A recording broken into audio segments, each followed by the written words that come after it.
Bonjour à tous, j'espère que vous allez bien. Aujourd'hui, on se fait notre troisième vidéo sur le sujet des pouvoirs et plus spécifiquement sur la question de la chaîne de pouvoir dans nos actes et comment on la rédige. Je vous ai préparé une petite fiche qui explique, qui permet de suivre un peu ce que je vais vous raconter. Donc d'abord, pourquoi est-ce que les pouvoirs c'est si important? Ensuite, on fait un petit point vocabulaire sur tous les types de noms qu'on attribue à ces fameux pouvoirs. Et j'ai préparé, en me replongeant sur la jurisprudence responsabilité notaire sur ces questions, une checklist à avoir en tête avant de signer un acte pour s'assurer qu'on a tout bien vu sur le sujet.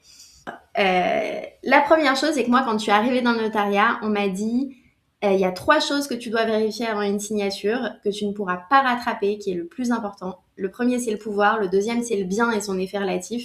Et le troisième, c'est le prix. C'est vrai que les pouvoirs, c'est critique pour 4 raisons. La première, c'est que évidemment, ça enclenche une nullité de l'acte qui peut être absolue et qui pose notamment le problème de devoir leur passer, mais d'avoir les droits qui sont dus, quand bien même l'acte est nul. Et la responsabilité notaire qui peut être engagée, donc c'est une faute qui engage une action civile, éventuellement même disciplinaire. Et il y a des cas même où l'assurance ne va pas couvrir. Donc c'est hyper important. Et enfin, évidemment, sur le long terme, c'est la confiance du client qui est impactée, surtout si c'est un professionnel. Or, c'est dans le cas du professionnel que les chaînes de pouvoir doivent être bien enchaînées pour être sûr que tout est bon. Petit point vocabulaire avant de passer à la checklist. Le vocabulaire. Alors, il y a la procuration. La procuration, c'est un acte de mandat qui répond aux articles du Code civil sur le mandat et qui donne une certaine largesse au mandataire. C'est-à-dire que le mandataire, il est investi d'un pouvoir par le mandant et il va agir en son nom. La délégation de signature, en revanche, c'est tout l'inverse. C'est autoriser une personne à signer à sa place sans transférer le pouvoir ni la responsabilité. Donc, c'est le cas typique quand on dit qu'un collab de l'étude va signer au nom d'une société qu'il connaît absolument pas. C'est vraiment juste qu'il vient devant le notaire, il se présente devant le notaire et il signe à sa place. Enfin, on a la délégation de pouvoir qui est dans le cadre de la société, où là, c'est un N+1 qui va transférer une compétence à un subordonné en lui donnant une certaine autonomie sur ce qu'il a la capacité de faire, c'est-à-dire qu'il prend en charge le projet. Et enfin, la délibération d'une assemblée générale autorisant la signature dans le cadre d'une société. Là, c'est l'organe social qui se réunit, qui autorise l'acte quand c'est obligatoire dans l'acte. Quand c'est obligatoire, dans le cadre des statuts ou d'une assemblée générale. Donc, on prend la décision et ensuite, en général, il y a aussi une délégation de pouvoir. C'est-à-dire que l'assemblée générale qui a les compétences va prendre la décision et ensuite, elle va dire c'est un tel qui va signer tous les actes. Donc, il y a une délégation de pouvoir dans la délibération.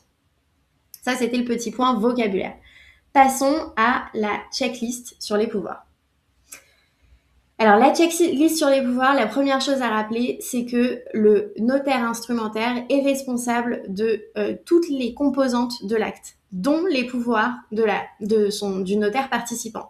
Alors, la première chose de la checklist, c'est la cohérence dans les informations qui sont transmises par le client. Ça, c'est une affaire qui avait fait grand bruit dans le notariat en mai 2013, où le notaire avait reçu des informations non cohérentes. D'une part, dans la procuration, la personne expliquait qu'elle vivait dans un square à Marseille, enfin l'adresse c'était un square à Marseille, et d'autre part, elle vendait un bien qui était dans une autre ville et qu'elle déclarait comme étant sa résidence principale. Là, on a une vraie incohérence qui était lisible par le notaire et qui n'a pas été relevée. Or vraiment, le notaire, il est là pour ça, pour relever les incohérences. Donc toujours vérifier la cohérence des informations.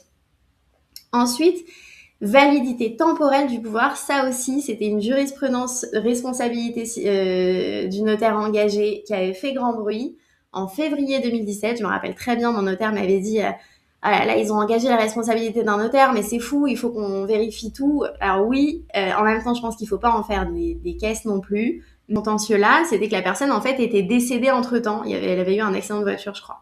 Et donc là, l'idée, c'est de se dire qu'il faut pas en faire... C'est évidemment un cas hyper extrême.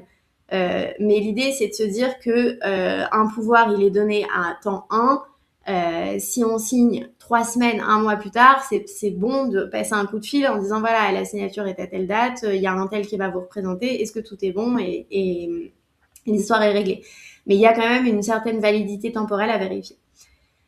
Troisième point, l'objet du mandat. La chose à vérifier quand on est notamment, c'est de s'assurer que dans nos pouvoirs, le champ défini dans le mandat permet de passer l'acte qui va être passé. Donc l'objet du mandat, évidemment, très important. Ensuite, évidemment, une complétude dans la chaîne. S'assurer qu'il n'y a pas de cassure dans la chaîne, que c'est bien un tel qui représente un tel qui elle-même est la présidente de la société, etc. Donc s'assurer que la chaîne de pouvoir est complète. Et enfin, dernier point à vérifier, c'est les pièces justificatives. Alors les pièces justificatives, il faut les annexer, mais il faut aussi qu'elles soient lisibles. C'est important de s'assurer que c'est pas un document qui a été surscanné et qui du coup est lisible. Ensuite, évidemment, donc on annexe procuration, délégation de pouvoir, de signature, délibération quand il y en a, l'acte de nomination évidemment à ne pas oublier. En revanche, les statuts, en fait, ils ne s'annexent que s'ils détiennent une des chaînes du pouvoir. C'est-à-dire qu'en général, ça veut dire que dans les statuts, on nomme le gérant, par exemple.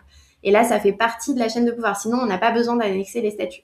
Évidemment, le cabis ne s'annexe pas. Voilà, j'en ai fini avec ma petite checklist. Je vous ai mis des exemples de chaînes de pouvoir pour des cas particuliers que vous pouvez garder sous la main. N'oubliez pas évidemment la clause d'usage qu'on met toujours à la fin d'un acte sur les pouvoirs qui permet éventuellement notamment de passer un acte rectificatif sans ramener, enfin re-embêter les parties. Donc ça, à ne pas oublier.